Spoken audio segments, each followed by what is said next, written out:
Hey guys, कैसे हैं आप लोग। आई होप आप लोग अच्छे होंगे। वेलकम टू माय चैनल जिसका नाम है रीमा सुधीर। और जैसे कल के वीडियो में बताई थी कि खोइच जो भरते हैं उसका वीडियो मैं कल डालूंगी, तो लीजिए आप लोगों के सामने आ गया खोइच भरने वाला वीडियो। तो ये हमारे यहाँ होता है, मेरे ससुराल में, मायके में भी होता है, बट क्या मायके में होता है ना, तो जो लोग मन्नत मांगते हैं वो लोग ही भरते हैं लोग, लेकिन मेरे ससुराल में हर साल भरा जाता है खोइचा। कुछ इस तरीके से भरते हैं और बहुत अच्छा लगता है। लेकिन हर साल मेरी माँ जी भरती थी, लेकिन इस बार मुझे पहली बार भर रही हूँ क्योंकि माँ जी के हाथ से नहीं हो पा रहा है, थोड़ा सा भी काम नहीं हो पा रहा है उनके हाथों से। तो इसमें है कि बहुत जगह मतलब भरना पड़ता है, तो चावल और सब कुछ रखना पड़ता है, तो उनके हाथ से नहीं हो पाता। तो इस बार मैं ही भरी, तो आप लोग देख सकते हैं।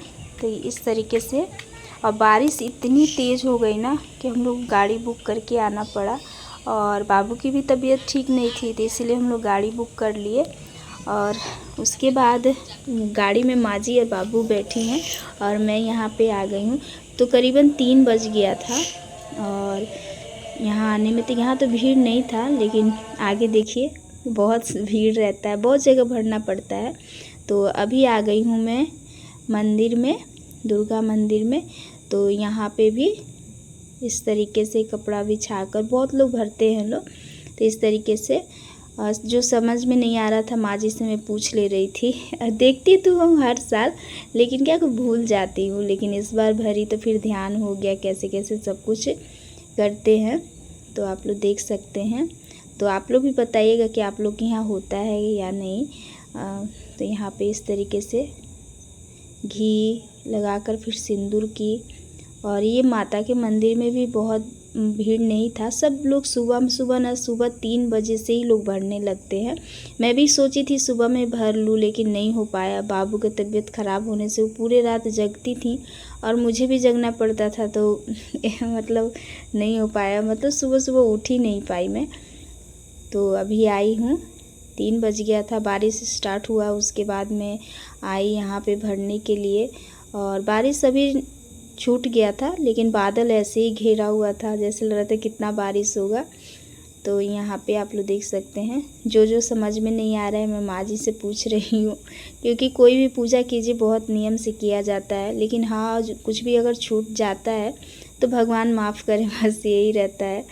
तो यहाँ पे आप लोग देखिए, सिंदूर फूल सब कुछ चढ़ाने के बाद में उसके बाद बिंदी आता है ना, माता रानी के लिए यहाँ पे बिंदी मिलता है, मतलब वो कागज़ में ही एकदम चिपका रहता है, कुछ अलग ही बिंदी रहता है, वही बिंदी यहाँ पे चढ़ाया जाता है। बहुत नियम से होता है, बहुत खुशी मिलती है। तो इस तरीके से माँ जी बोले कि एक ही बार इसमें रखिए, एक से में से दोनों में नहीं डालते हैं, मतलब एक बार रखने के बाद फिर दोबारा लेके डाला जाता है इसमें चावल। तो इस तरीके से मैं खोइच भर दे रही हूँ। और उसके बाद खोइच भरने के बाद यहाँ का रस्म है कि जो होती हैं लोग ना, जो मालिन लोग, वो लोग सिंदूर लगाती हैं और दक्षिणा लेती हैं लोग, प्रसाद लेती हैं लोग। ये यहाँ का नियम है। और ढेर सारा आशीर्वाद देती हैं लोग, जो कि बहुत खुशी मिलती है। और ये लोग खोइच इसमें से उठा के आपके आंचल में खोइच देती हैं लोग। तो यही यहाँ का नियम है, आप लोग देख सकती हैं। और मेरी बाबू भी आई थी, तो पहले से कुछ तैयारी नहीं था, माँ जी को ही भरना था। माँ जी बोली मैं भरूंगी, तो मैं कुछ साड़ी वगैरह कुछ नहीं ली थी, क्योंकि साड़ी उतना पहनती नहीं, तो साड़ी नहीं ली थी, मैं सूट ही ली थी पूजा के लिए। तो ये साड़ी रखा हुआ था मेरे शॉप का ही, तो मैं वही पहन ली, मैं बोली यही पहन लेती हूँ।